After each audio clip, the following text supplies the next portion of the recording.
दोस्तों, कुछ पुलिस वाले लोग एक लड़के को गिरफ्तार करते हैं, उस पर गंभीर आरोप लगाते हैं और उसे थाना में ले जाकर बंद कर देते हैं।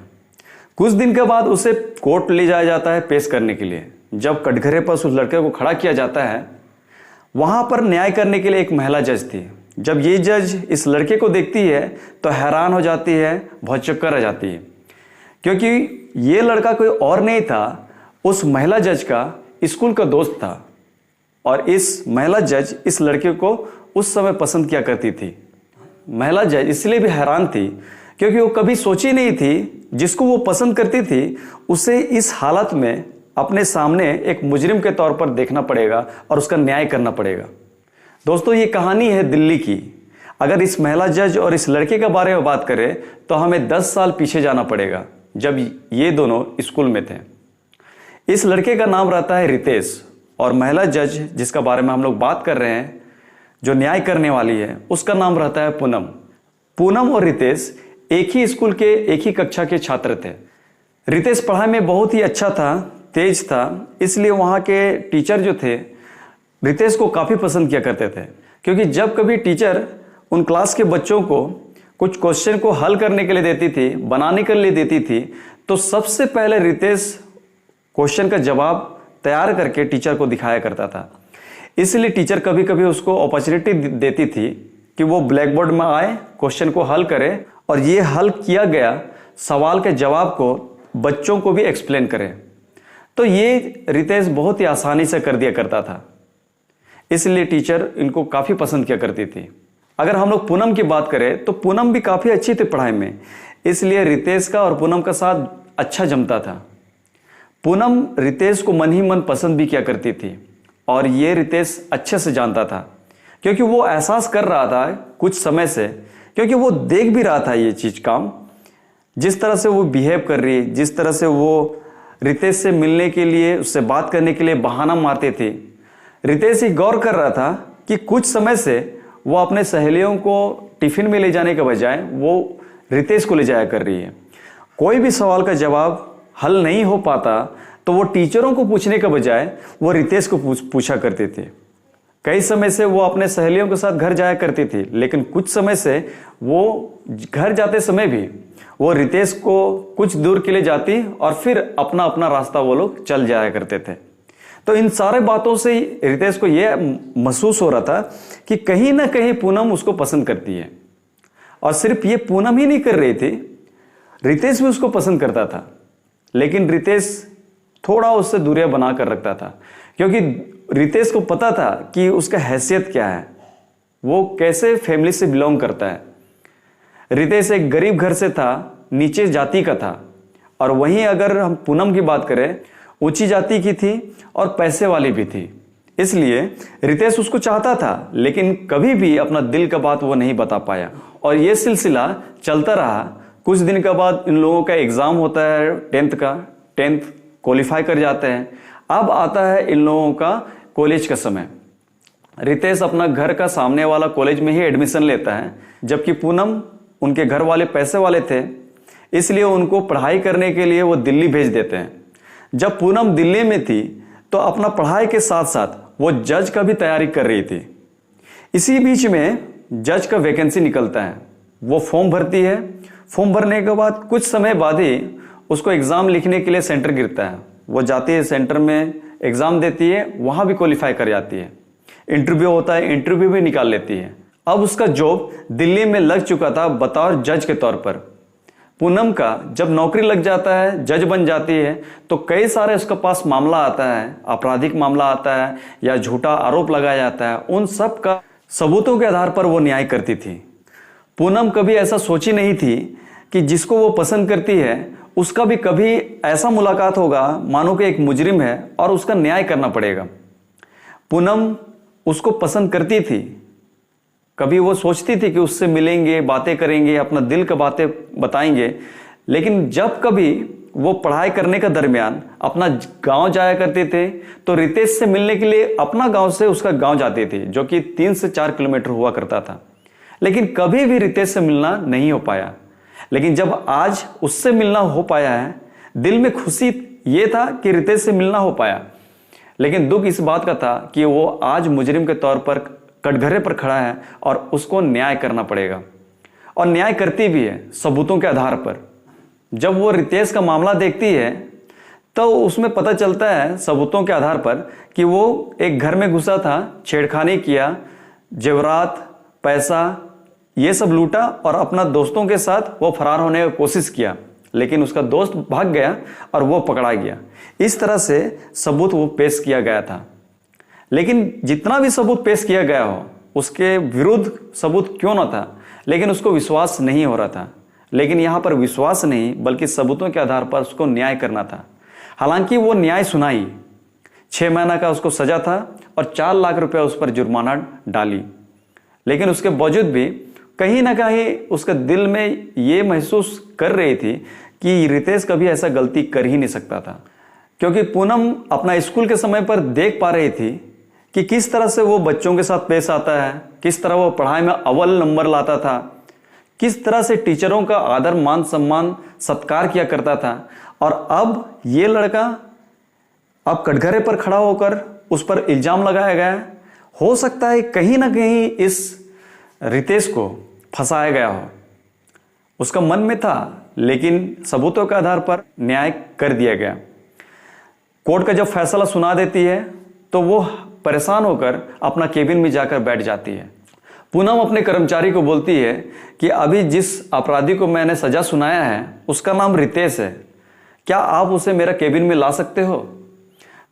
वो कर्मचारी जाता है और पुलिस से बात करता है, क्योंकि रितेश अब पुलिस का कस्टडी में था और उसे जेल ले जाया जा रहा था।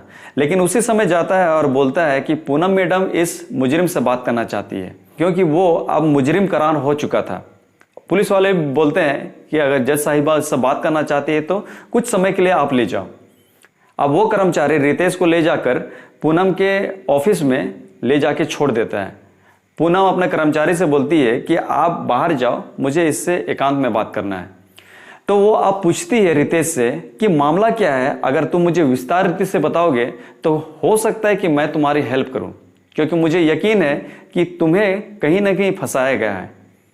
अब रितेश ऐसे हालात में था कि वो नज़र मिलाकर बात भी नहीं कर सकता था, इसलिए वो शर्मिंदगी से अपना सर झुकाया हुआ था और बहुत ही कोशिश करता है, हिम्मत जुटाकर अपना आप बीती सुनाता है। वो बोलता है कि जब मैं कॉलेज में था तो कॉलेज में पढ़ते वक्त एक लड़की से मुलाकात होता है, उससे बातचीत चलता है और वो बातचीत धीरे धीरे प्यार में बदल जाता है। अब वो लोग डिसाइड करते हैं कि वो लोग शादी करेंगे, लेकिन शादी अपने अगर फैमिली वाले रजामंदी होते हैं और शादी होगा तो इससे बड़ा खुशी हम दोनों के लिए क्या हो सकता है।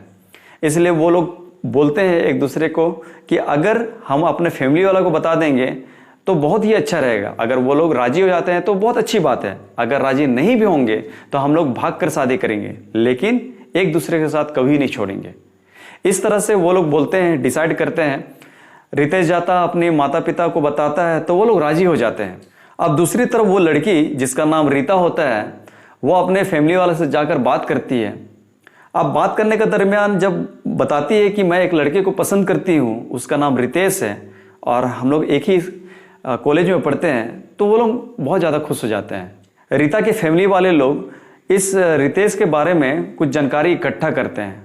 जब पता चलता है कि रितेश एक गरीब घर से है, उसके माता पिता अपना जीवन यापन करने के लिए दिहाड़ी के मजदूर में काम किया करते हैं, तो वो लोग दुखी हो जाते हैं और रीता को बताते हैं कि हम लोगों का ज़िंदगी हम लोगों ने देखा कि किस तरह से हम लोग कष्ट भरा ज़िंदगी व्यतीत कर रहे हैं। हम लोग ये नहीं चाहते हैं कि हमारे बच्चे भी ऐसे ही स्थिति में ज़िंदगी जिए।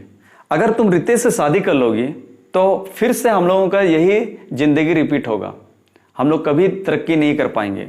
और हम लोग चाहते हैं कि तुम तरक्की करो, तुम आगे बढ़ो, तुम हमारा नाम रोशन करो, तुम एक अच्छा मुकाम हासिल करो और खुशी से ज़िंदगी जियो।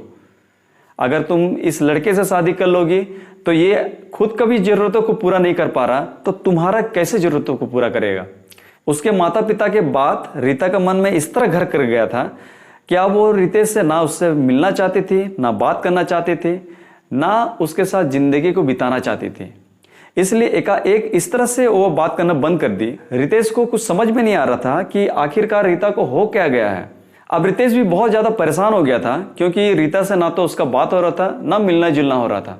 और यहाँ रीता के माता पिता रितेश से दूर रहने के लिए इसे पढ़ाई करने के लिए दिल्ली भेज देते हैं, ताकि वो रितेश से दूर रहे और रीता अपना पढ़ाई कंप्लीट करके कुछ अच्छा नौकरी कर पाए।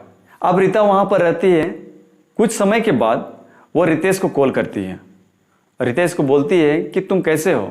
जब रितेश का पास उसका कॉल आता है तो रितेश मानो खुशी से झूम उठता है और वो बोलता है कि तुम हो कहाँ, मैं तुम्हारा फ़ोन का कितना दिन से बेसब्री से इंतजार कर रहा था, लेकिन आज तुम्हारा कॉल आया है, तुम हो कहाँ पे। रीता बोलती है कि मैं अभी गांव में नहीं हूँ, मैं अपने भाई के यहाँ, यानी कि वो दिल्ली पे है। अब दिल्ली पे है तो सुन के वो शौक हो जाता है कि इतने लंबे समय से तुम दिल्ली में रह रही हो और मुझे पता ही नहीं। रीता उसे बोलती है कि मैं तुमसे मिलना चाहती हूँ। रितेश पूछता है कि मिले तो कैसे मिले, तुम तो दिल्ली में रहती हो और अपने भाई के यहाँ पे, वहाँ पे मिलना तो बहुत ही मुश्किल है। तो रीता बोलती है कि मैं यहाँ पर रहते रहते अपने दोस्तों को भी बना चुकी हूँ। एक दोस्त है जो मैं अक्सर उसके पास जाती हूँ, वहाँ पर रहती हूँ, बातें करती हूँ, कभी कभी वहाँ रुक भी जाती हूँ। इससे मेरे भाई को कोई भी आपत्ति नहीं है। अगर तुम चाहो तुम उस दोस्त के पास आ जाओ, मैं यहाँ पर तुमको उस दोस्त का एड्रेस देती हूँ। अब ये बात सुन के रितेश बहुत ज़्यादा खुश हो जाता है और वो अपना सारा सामान पैक करता है और दिल्ली के लिए रवाना हो जाता है। जैसे वो दिल्ली पहुंचता है, उस एड्रेस पे, उस घर पर बेल बजाता है, वहाँ के लोग खोलते हैं, उसको अंदर बुलाते हैं।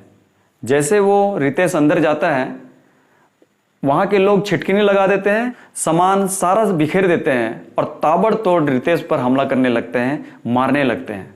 रितेश उनसे बोलता है कि आप लोग क्यों मार रहे हो मुझे, लेकिन उनके जरा भी बात नहीं सुनते हुए उसको लगातार मारते रहते हैं। मार तो रहे थे, प्लस उसके अगल बगल के जितने भी लोग थे, आस पड़ोस के पड़ोसी लोग, उन लोगों को भी वो बुला लेते हैं और बोलते हैं कि ये लड़का हम लोगों से छेड़खानी कर रहा था, कई सारे जेवरात, पैसा लूटा गया, इसके साथ 2 साथी था, वो लोग भाग गए लेकिन ये पकड़ा गया।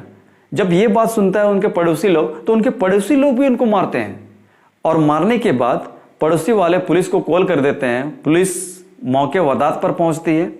जब वो पहुंचती है तो रितेश से पूछताछ करती है और बोलती है कि तुम कहाँ से आए हो, कि तुम्हारा ग्रुप में और कौन कौन है, और तुम लोग अगला जो तुम लोग टारगेट बनाए हो वो कहाँ पर चोरी करने के लिए बनाए हो।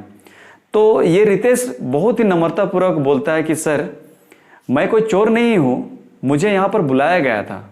अगर आपको विश्वास नहीं है तो आप मेरा फ़ोन कॉल चेक कर सकते हो, मुझे एड्रेस सेंड किया गया था और ये नंबर से मेरा बात हो रहा था और जिस लड़की से बात हो रहा था उसका नाम रीता है, चाहो तो आप इस नंबर पर कॉल कर सकते हो। जैसे ये बात पता चलता है, पुलिस वाले लोग नंबर डायल करते हैं और रिंग करते हैं तो ये रीता उठाती है और रीता को बोलते हैं कि आप इस मौके वारदात पर पहुंचिए। रीता जब पहुंचती है जहां पर यह घटना घटा था तो देखती है कि ये सामने में रितेश है, लेकिन रीता रितेश को पहचानने से इनकार कर देती है। अब रितेश का मन में कुछ बातें खटक रहा था, क्योंकि कुछ समय पहले जब रीता से भेंट मुलाकात करता था, बातें किया करता था, तो उस समय वो एक बात बोला था रितेश कि अगर तुम मेरी नहीं हो पाओगी तो मैं तुम्हारा बगैर नहीं जी पाऊंगा, अगर तुम मेरी नहीं होगी तो मैं तुम्हें किसी का होने भी नहीं दूंगा। तो ये बात कहीं ना कहीं रीता के मन में था। अब रीता प्लानिंग कर चुकी थी कि उनके माता पिता के बातों पर वो चलेगी। अगर वो रितेश से शादी करेगी तो उसका जिंदगी नर्क बन जाएगा, और अगर वो किसी ऐसे लड़के से शादी करेगी जिसका पास नौकरी हो, पैसा हो, तो उसका जिंदगी बहुत अच्छा से कट सकता है। लेकिन अगर वो शादी कर लेगी और ये बात रितेश को पता चल जाएगा तो हो सकता है कि उसका जिंदगी खराब हो जाए। इसलिए वो पहले से प्लानिंग कर चुकी थी कि अगर मैं शादी करूंगी तो अच्छे घराने से करूंगी, इसलिए रितेश को पहले ही जिंदगी से हटा दे, ऐसे जगह उसको फंसा दे कि वो कभी भी मेरे जिंदगी में ना आए। और ये वो चाल बुनती है और इस तरह से वो रितेश को फंसाती है। और ये बात वो पूरा खुल के पूनम को बताता है कि हो सकता है कि उसका प्लानिंग ये था। अब पूनम के सामने सारा बात क्लियर था, उसको पता था कि इसे फंसाया गया है, इसलिए रितेश का केस को फिर से ओपन करती है और वहाँ के कर्मचारियों को बोलती है, पुलिस को आदेश देती है कि जो आदमी इस रितेश के ऊपर में मुकदमा दायर किया है, इस पर गंभीर आरोप लगाया है, उन लोगों को मेरा ऑफिस में बुलाया जाए। अब ये लोग जो रितेश के ऊपर में मुकदमा दायर किए थे, ये लोग पहुंचते हैं पूनम के ऑफिस। तो पूनम मैडम डायरेक्ट उन लोगों को बोलती है कि आप लोग रितेश को क्यों फंसाए। जब पूनम इस तरह से सवाल करती है तो वो लोग घबरा जाते हैं और ये सोचते हैं कि हम लोग फंसाए हैं इनको। पूनम मैडम को यह बात कैसे पता चला? और उनको पता था कि पूनम एक जज है, वो कुछ भी कर सकती है। इसलिए वो लोगों को जब पता चलता है कि हम लोगों का भांडा फूट चुका है तो वो लोग माफ़ी मांगते हैं और बोलते हैं कि ये रीता का प्लानिंग था और उसी के कहने पर हम लोगों ने इस तरह से प्लानिंग किया और रितेश को फंसाया, और हो सके तो हम लोग को माफ़ कर दीजिए। जब पूनम को ये बात पता चलता है कि ये लोग से गलती हुआ है, ये लोग ये स्वीकार कर भी रहे हैं, तो मामला को आगे ना बढ़ाते हुए केस को वो रफा दफा कर देती है। अब रितेश आज़ाद था। अब रितेश को पूनम पूछती है कि अब तुम क्या करोगे? तो रितेश बोलता है कि मैं अब गांव चल जाऊंगा। अब पूनम रितेश को बोलती है कि अगर तुम चाहो तो मेरे यहाँ रुक सकते हो और यहीं पर रहकर कहीं ना कहीं तुम जॉब के लिए अप्लाई कर सकते हो, ढूंढ सकते हो। तो रितेश बोलता है नहीं, मैं अपने गांव चला जाऊंगा, अपने माँ बाप को भी ख्याल रखना है।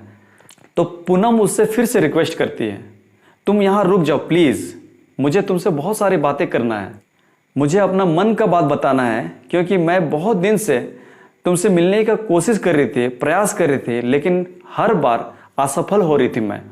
लेकिन जब आज मौका मिला है तो मुझे कहने दो, बोलने दो। और वो अपना दिल का बात बोल देती है कि वो उससे प्यार करती है, मोहब्बत करती है। लेकिन रितेश जानता था कि वो प्यार करती थी, उसको पसंद करती थी, लेकिन अब वो ये भी बोलता है कि तुम मेरा स्थिति जानती हो और उसके बावजूद भी तुम मुझे अपनाने के लिए तैयार हो। अगर इन सारे चीज़ों को, मेरा बैकग्राउंड को जानते हुए तुम मुझे पसंद कर रही हो, मुझे अपनाने के लिए तैयार हो, तो मैं तुम्हारे साथ रहने के लिए तैयार हूँ। और पूनम को इससे कोई भी एतराज़ नहीं था, क्योंकि जब वो स्कूल समय में थी उस समय भी ये रितेश के बारे में जानती थी कि वो एक गरीब घर का लड़का है, उसका आर्थिक स्थिति अच्छा नहीं है, लेकिन उसके बावजूद भी वो उसको पसंद करती थी और आज वो अपना दिल की बात बोले देती है। अब वो दोनों एक विवाह के बंधन में बन जाते हैं और अपना ज़िंदगी को सुखमय तरीके से जी रहे हैं। दोस्तों, मुझे यकीन है कि ये कहानी आप लोगों को काफ़ी पसंद आया होगा, इसलिए आपसे फिर से रिक्वेस्ट है कि आप लोग कमेंट कीजिएगा, लाइक कीजिएगा और सब्सक्राइब कीजिएगा, ताकि मुझे और भी हौसला मिले और ऐसी ही कहानी आप लोगों के लिए लाता रहूं। मिलते हैं नेक्स्ट वीडियो में, तब तक के लिए अपना ख्याल रखिए।